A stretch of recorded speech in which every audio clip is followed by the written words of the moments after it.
Bonjour à tous et bienvenue. Avant toute chose, petit hommage au FC Sochaux-Montbéliard, le vrai, qui malheureusement est à l'agonie en deuxième division française et exsangue dans des problèmes financiers n'en finissant pas. Qui dit Sochaux dit forcément l'époque du beau jeu, du très beau jeu de Wilson Romain, mais surtout Michael Pagis, qui a ensuite fait les beaux jours, je pense, du Vélodrome. Et oui, parce qu'aujourd'hui on va enfin parler de Marseille. Ça fait des semaines, des mois qu'on me dit en commentaire: pourquoi tu parles pas de Marseille? Pourquoi tu parles pas de Marseille? Tout simplement parce que je parle uniquement de sujets que je peux maîtriser. C'est pour ça qu'au final je parle pas d'énormément de sujets en termes d'information et surtout de... C'est pas simplement d'avoir l'information, c'est ensuite arriver à l'expliquer pour permettre au plus grand nombre de la comprendre. Il y a une grande différence entre le fait « Ah moi je sais » et « j'ai compris ». Moi j'essaye de comprendre, ce qui est un peu différent. Donc là ça faisait un moment où déjà j'avais réuni quand même pas mal d'informations, j'avais confirmé ce que j'avais en stock, sur ma courte et tout ça. Donc je me suis dit c'était le moment idéal parce que le match d'hier... En fait, il symbolise exactement le fait que les personnes à la tête du club n'ont pas compris où ils ont mis les pieds. Quand tu es l'Olympique de Marseille, ou que tu sois un club français avec une tradition européenne, on peut rajouter Monaco, Saint-Etienne et Paris, tu peux pas prendre 4-0 à Francfort et avoir une absence de responsabilité, c'est pas possible. On peut reprocher beaucoup de choses à Marseille et à l'OM, mais il y a un côté authentique. C'est-à-dire, il y a beaucoup de défauts, il y a plein de problèmes dans la ville, tout ce que tu veux, mais on va pas le cacher, on est authentique. Et surtout, on prend la responsabilité. On prend la responsabilité. Et là, c'est plutôt courage, fuyons, le bateau est en train de couler, mais non, ce n'est pas moi, c'est l'autre. Donc bref, aujourd'hui, on va faire une démonstration en 3 points. Contexte, les faits, et les cas précis, on va voir qu'il y a peut-être un tourloupe. On va démarrer tout simplement avec donc Jacques-Henri Hérault, le président olympien, donc qui arrive avec le rachat de Franck McCourt et qui nomme, toute l'équipe mène va nommer Rudy Garcia comme entraîneur et Zubizarreta en tant que directeur sportif. Donc ça vous fait plus ou moins une pyramide. Et là directement on voit donc le président Hérault, il est avec la C1, la main dans la commanderie, donc il fait le tour. On le voit avec donc des slogans marketing, le Champions Project, tu vois, c'est exactement, j'ai l'impression que c'est un cours de marketing, tu vois. Un truc court qui reste, pour s'en souvenir, on va le matraquer, parce qu'ensuite il y a un très très grand contrôle des médias, pas au niveau local. C'est au niveau national, c'était ce qui importait, avec des journalistes évidemment complices. Hein, j'ai déjà assez d'emmerdes, donc je vais pas non plus tous les citer, mais ils se reconnaîtront. On passe un coup de téléphone et bizarrement, tu vois, on a écrit « Ah bah tiens, ce que voulait le président ». Alors bon, attention, hein. Florentino Pérez, au Real, il fait pareil. On appelle ces mecs, ils font partie de la Central Lechera. Plein de clubs font ça. Hérault il comprend, c'est un mec de la communication, il vient de là, c'est son milieu. Et donc, il a jugé que l'Olympique de Marseille est une industrie comme toutes les autres. Bah déjà... Le football n'est pas une industrie comme les autres, je suis désolé de dire ça. Voir l'argent dans le football de Lucas Rondel et Richard Duhautois, ça vous explique à merveille. Je fais très vite cette parenthèse qu'en ce moment j'arrête pas de dire. Ce qu'on dit, le football, donc c'est une industrie, ok. En termes de revenus générés, le football, c'est peanuts. Je m'explique. Un club comme l'OM va pas dépasser 100 millions de revenus par an actuellement. Alors vous allez me dire, c'est une grosse somme, d'accord. Mais comparé au pétrole, au gaz, à des grands hôtels, à des secteurs du BTP, c'est rien du tout. Et en fait, l'exposition médiatique qu'offre le football est inversement proportionnelle au niveau mondial aux revenus générés. Or, question, pourquoi autant de milliardaires, d'hommes d'État, et carrément même de grands criminels, vont investir dans le football quand on voit que l'argent ne peut pas être la première motivation, de par ce que je vous ai dit. Donc c'est une industrie qui ne peut pas se juger comme toutes les autres. Parce qu'en plus, il y a une part d'irrationnel, de par la passion qu'on peut en déduire, et surtout, il y a ce qu'on appelle l'absence de certitude. C'est-à-dire que le résultat, tu ne peux pas le prédire à l'avance. Bon, même si dans certains championnats, t'inquiète pas. Hein. Donc, de fait, il y a beaucoup de paramètres qui ne sont pas sûrs. Donc on ne peut pas gérer ça ailleurs. Et en plus, là, tu es à Marseille. C'est comme quand tu vas à Monaco. J'avais expliqué dans une vidéo autour de Monaco. Quand tu oublies le contexte de l'AS Monaco, qui est le club de la Principauté, dont je rappelle, hein, Principauté a 30% du club de Monaco, et que ne pas t'adapter à la culture de Monaco, et donc au fait que, à un moment donné, il va falloir que certains monégasques travaillent, bah, tu vas te mettre à dos des personnes très importantes et aujourd'hui tu arrives dans une situation à Monaco où par exemple si par exemple Dimitri Rebolobiev ou Vadim Vassiliev tombent comme Al Capone, faudra pas s'étonner quoi. Et ben là c'est pareil à l'OM, c'est-à-dire que le président Hérault arrive avec tous ses bagages etc. dans une des villes les plus authentiques de France qui ne cache pas ses cicatrices et tu arrives avec un truc qui est ultra préparé, méticuleux, je dis pas que c'est mal, mais où la sincérité. Et surtout ça va être là le deuxième problème, ça va être le culte de la personnalité qu'on va construire à travers ça, à travers les réseaux sociaux et ce que les gens ont envie d'entendre, la démagogie. La démagogie, elle marche très bien quand le club gagne. Ça peut masquer tous les soucis qu'il y a. Mais quand le club va mal, tu peux pas continuer à faire ça. Bon, ça c'est la première chose. Je pense qu'il y a un manque de connaissances, et ça a été prouvé parce que je parle à pas mal de gens qui étaient là au tout début. On a oublié le contexte marseillais. En fait, on a simplement simplifié en disant faut faire le ménage dans le club parce que le milieu marseillais est là, etc.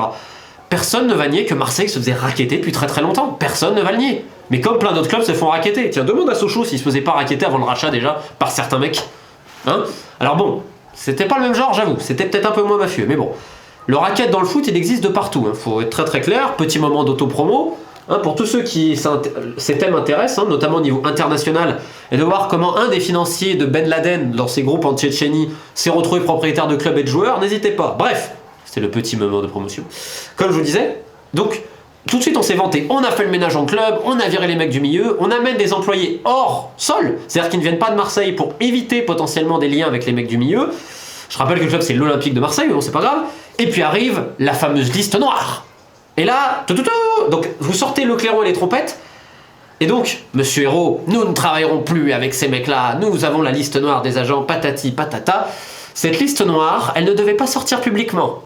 C'était des conditions de travail, justement, il y a eu des audits, etc. pour bien faire, pour préparer le chemin. Question, quelque chose qui est confidentiel, qui doit rester, parce qu'en effet, c'est quelque chose, quand tu n'arrives pas dans le milieu du foot, voilà, on peut pas travailler avec ce monsieur, on peut pas travailler avec ce monsieur, on t'explique les raisons pourquoi, parce qu'en effet, tu veux quitter cette image et quitter ce hold-up qu'il y avait au club, c'est très bien.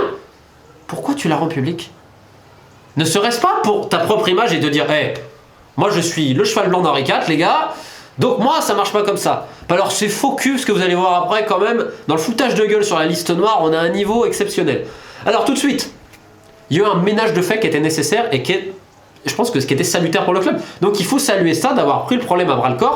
Bien entendu, quand on dit tout le ménage a été fait, non, il y a encore des mecs plus ou moins liés au milieu, t'as encore des gens que José Anigo a ramenés. Est-ce que c'est vraiment un problème? Moi je vais pas rentrer dans ces débats-là, je suis pas marseillais, je connais pas assez le club ni la ville. Mais je trouve qu'encore une fois, quelque chose qui devait rester du domaine du privé et du professionnel, on va l'exhiber à la presse d'un air de dire, hey, avec nous les magouilles c'est fini. Oh putain. Bon, petit C, dans le contrat, parce que tout de suite arrive Rudy Garcia, très bien. Mais il y a des gens qui rédigent les contrats et qui préviennent sur les conflits d'intérêts. Et là, mystérieusement, il y a une clause dans le contrat. Donc, il ne peut pas travailler avec ses agents. Pareil, parce que chaque entraîneur a ses agences, pas de souci. Donc, ses agents, les frères Boisseau. Puis au moment de signer le contrat, tu regardes toutes les clauses. Merde, elle a disparu. Merde. Mais c'est qui a fait disparaître tout ça? Jacques-Henri. Parce que attention, c'est les deux faces d'une même pièce, l'entraîneur et le président ici. On va comprendre. Et petite idée sur le contexte marseillais, parce que vous allez voir que ça a son importance, et qui sont quand même malins les mecs, notamment les frères Boisseau, les agents de Rudy Garcia. Et encore une fois, avant toute chose, travailler avec des hommes de confiance ne veut pas dire être mafieux ou autre. Voilà. Je n'ai jamais dit ça, et il ne faut pas être dans une vision manichéenne, c'est l'argent, c'est ci, c'est là.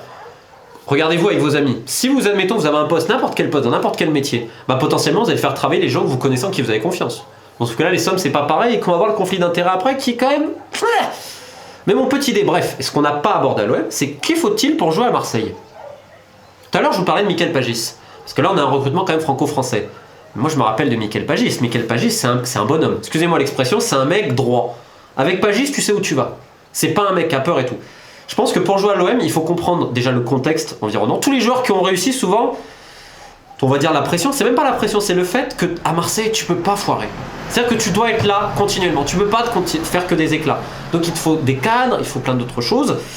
Et même niveau mentalité. Donc est-ce qu'il y a bien eu toutes les informations nécessaires sur les profils psychologiques des recrues pour qu'elles viennent à l'OM? C'est une question que je pose et on mettra ça en lien dans la troisième partie, vous comprendrez. Donc voilà le contexte plus ou moins au début. Maintenant, il y a les faits. Et le premier fait, c'est les comparatifs. Excusez-moi, il y a du mouvement. Donc les comparatifs niveau budget. Parce que souvent, j'entends, on pleure, on n'a pas d'argent, etc. L'Olympique de Marseille présente 150 millions d'euros de budget, c'est le 4e budget de Ligue 1, et en Liga, si on comparait, c'est le 5e. C'est plus que Villarreal, c'est bien plus que le Betis qui est vers 90 millions, que Valence qui est vers 90 millions, ou que le Celta qui l'année dernière est à 68. Je vous ai mis dans la description tous les liens pour ça. Alors évidemment, 150 millions ça paraît beaucoup, mais c'est vrai qu'il y a une difficulté de recruter à cause de l'hégémonie de la Première Ligue et de l'augmentation surréaliste des droits de TV, notamment en Angleterre, et qui commence à toucher tous les championnats. Donc c'est vrai que le marché français, tu vas te contenter entre guillemets de deuxième couteau, etc. Et donc ouais, je comprends, sans compter en effet qu'il y a un déficit d'exploitation à l'Olympique de Marseille qui perd globalement chaque année de l'argent, comme plein d'autres clubs français, donc c'est pour ça qu'ils ont besoin d'une balance transfert positive, etc. C'est vrai que toute l'exploitation de Marseille, je sais pas si ça crée du déficit comme à Lille par exemple, ou à Bordeaux, mais c'est compliqué. Donc c'est vrai que c'est pas évident, 150 millions d'euros, tu peux quand même faire des trucs, on peut le voir en Espagne, il y en a plein qui font des trucs, mais bon. Maintenant, petit b, la balance des transferts depuis l'arrivée de McCourt. Donc j'ai calculé. On est à 152,5 millions donnés pour les arrivées. Plus 13 millions de bonus, et j'ai pas compté les potentiels 12,5 millions de bonus de Mitroglou. De l'autre côté, en vente, on dépasse pas 45 millions. En comptant 2,5 de bonus, notamment liés à Rekik. C'est-à-dire... Attendez, d'un côté on a plus de 152 millions, de l'autre côté on est à 44 et quelques. On est presque à 110 millions de déficit sur la balance transfert en 2 ans et demi. C'est incroyable. C'est colossal, parce qu'ils ont dépensé. Hein. Premier mercato d'hiver, 40 millions plus 6. Deuxième mercato, quasiment 60 millions sans compter les bonus. Cet été, plus de 55 millions sans compter les bonus. C'est colossal. Et ne pas arriver à faire ça, franchement, c'est effrayant. T'as 110 millions quasiment d'écart entre les entrées et les sorties depuis 2 ans et demi. Est-ce qu'il y a un pilote dans l'avion? Parce que là, c'est pas possible.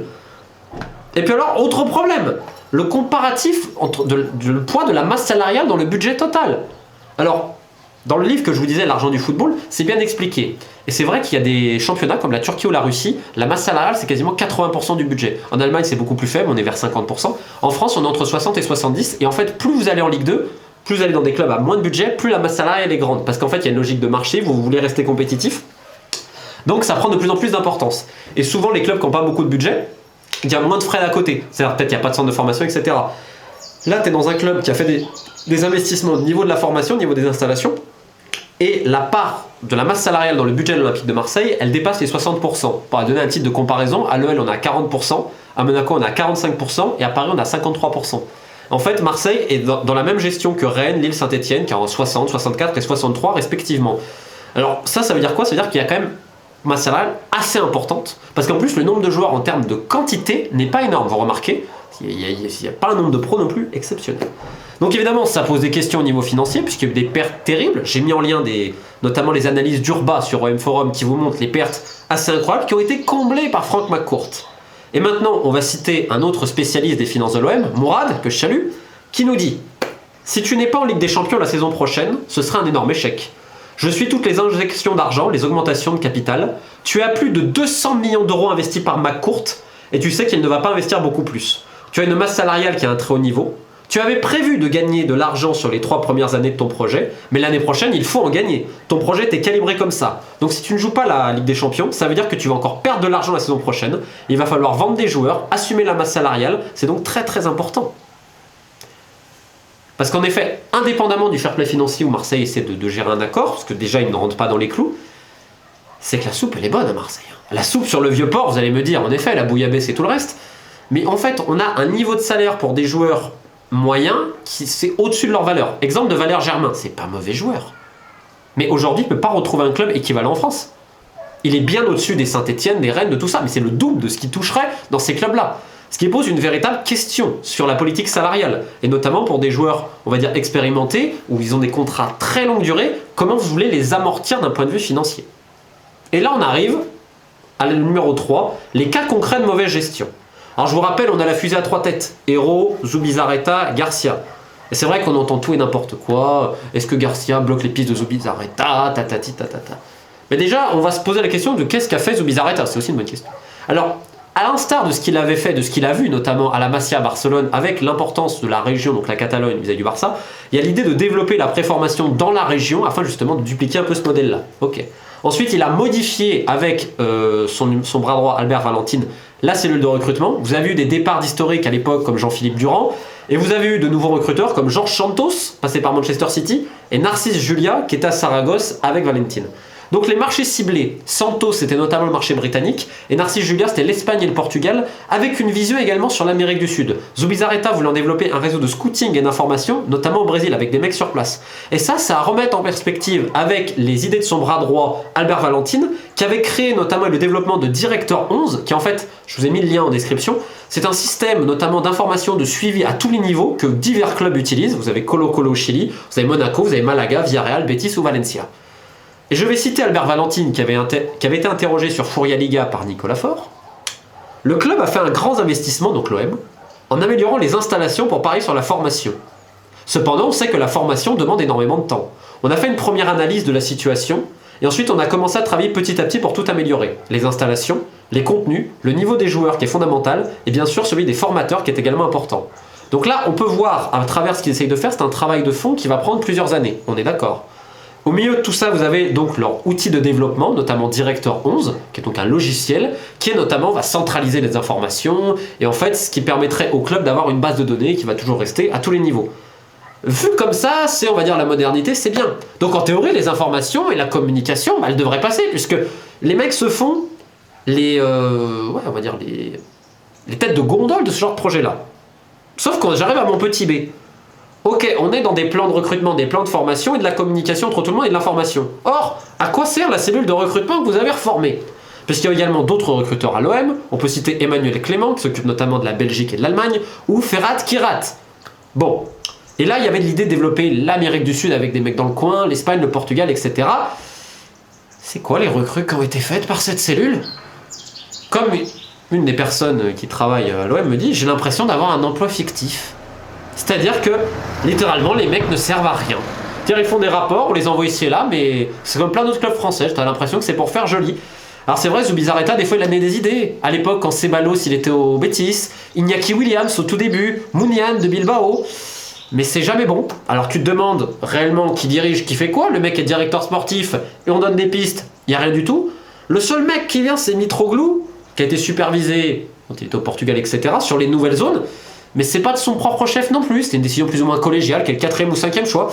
Alors à quoi sert Zubizarreta? Je veux bien que la soupe est bonne, que le salaire est bon, etc. Mais il fait quoi?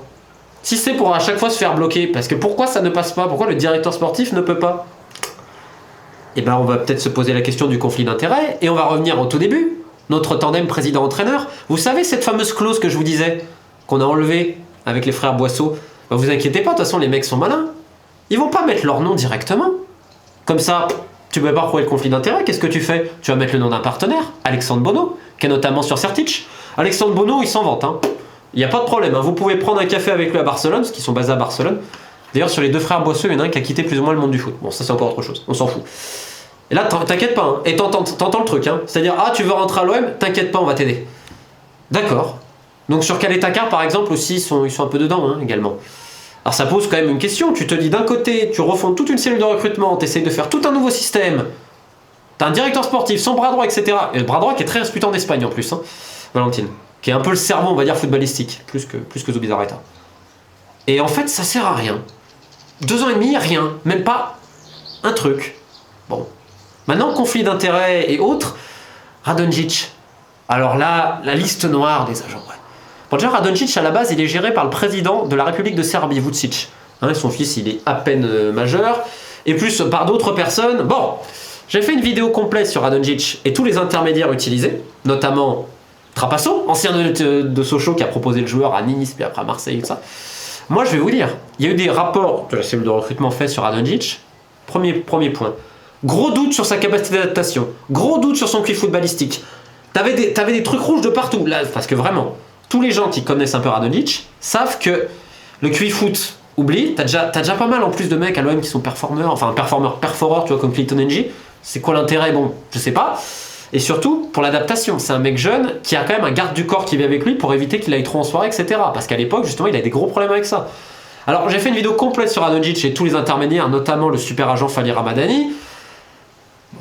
Liste noire des agents, tout ça. Et surtout, c'est même pas ça, c'est le prix. Excusez-moi l'expression, mais là, il y a eu braquage. Il y a eu braquage, mais alors, c'est un hold-up, c'est les Dalton qui sont allés à la banque. Hein. Un joueur qui vient de Serbie, de l'Étoile Rouge, surtout quand tu connais la situation financière de l'Étoile Rouge en plus, criblé de dettes et autres, qui partent à quasiment 14 millions au total. Il n'y avait personne hein, sur lui à ce prix-là. Hein. Les mecs de Séville, on en parlait. Non, parce que là, dans la presse, on nous a fait croire où il y a Séville. Non. À plus de 10 millions, il n'y a aucun club qui se mettait sur Radonjic à cause de tout. On va dire l'extra sportif et également son manque de QI footballistique. Je dis pas que c'est un mauvais joueur, attention. Je dis que maintenant il faut l'accompagner et justement dans la structure d'accompagnement des joueurs, il y aurait beaucoup à dire sur l'Olympique de Marseille. Mais là c'est du foutage de gueule. Mais le 14 millions, un mec qui vaut 6 ou 7, allez maximum avec bonus 9, tu mets 14. Putain, il y a des 6 millions, ils sont passés où? Tu peux te poser des questions vu le nombre d'intermédiaires et tout ça. Mais bon, c'est pas grave. Mitroglou, c'est la même. Mitroglou, tu sais qu'il y a un problème au genou, tu le sais, toute l'Europe le sait. Et toi tu mets 15 au dernier moment du mercato? Quelle est ta carte? Tu mets, je crois que c'est 17 ou 19. Alors je veux bien, la Croatie fait finaliste. Défenseurs centraux, mais... Il faudrait savoir qui a pris le mandat club aussi sur quelle est ta carte. Parce que je rappelle pour certains, vous avez le mandat du joueur, c'est les agents du joueur, mais il faut avoir aussi les agents du club. Hein, c'est-à-dire un club qui mandate pour faciliter une opération. On le voit dans pas mal de trucs. À l'OM, ce serait intéressant de voir les mandats club d'ailleurs. Hein, parce que j'ai vraiment l'impression qu'on est... C'est les Dalton. Hein. Mais bon. Et ensuite, le dernier point, c'est les salaires, comme je vous l'ai dit, qui sont beaucoup trop onéreux.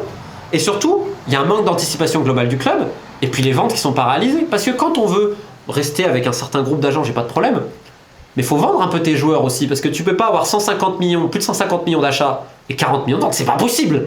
Tu dois équilibrer un minimum. Et pour ça, il faudrait peut-être passer par des gros agents, mais bon, étrangers notamment, parce qu'on a fait confiance à des Français, notamment aux frères Boisseau. Bah regardez ce qui s'est passé, pas grand-chose. À Jean-Pierre Bernès également pour Florent Thauvin. Bah regardez, il n'y a pas eu d'offre non plus. Mais là, va falloir vendre, hein. Va falloir faire le choix. Et là, c'est assez marrant parce qu'en effet, l'Olympique de Marseille rentre dans le giron de super agents que je décris ici. Alors, ça veut pas dire qu'ils sont forcément mauvais, les mecs. Hein. C'est vrai qu'il y en a d'autres quand ils fricotent avec la très grande criminalité, mais ils sont pas encore trop près de Marseille. Alors, vous allez me dire, c'est le foot, c'est ci, c'est là. Des fois, c'est géopolitique. Ouais.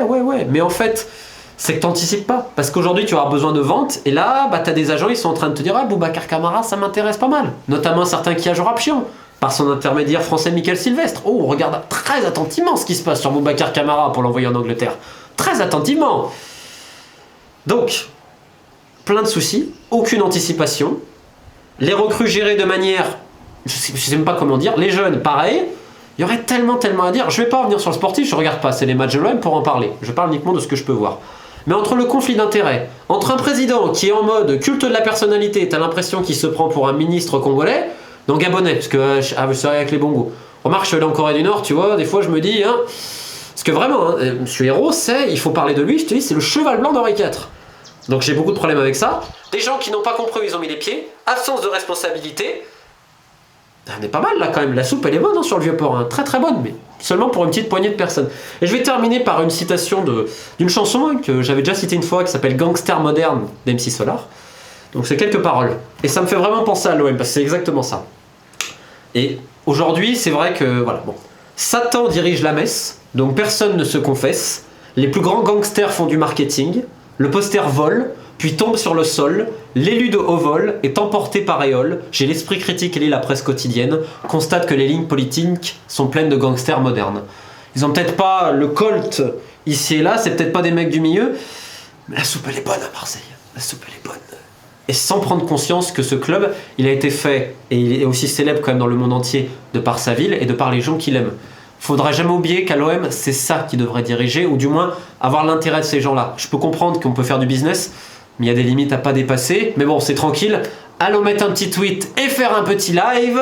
Ça ira très bien en invitant des influenceurs. Putain, qu'est-ce qu'il est beau le football 2.0. C'est quand même pas du foutage de gueule, ça. Allez, on se retrouve bientôt. Et n'hésitez pas si vous avez des questions. Ciao.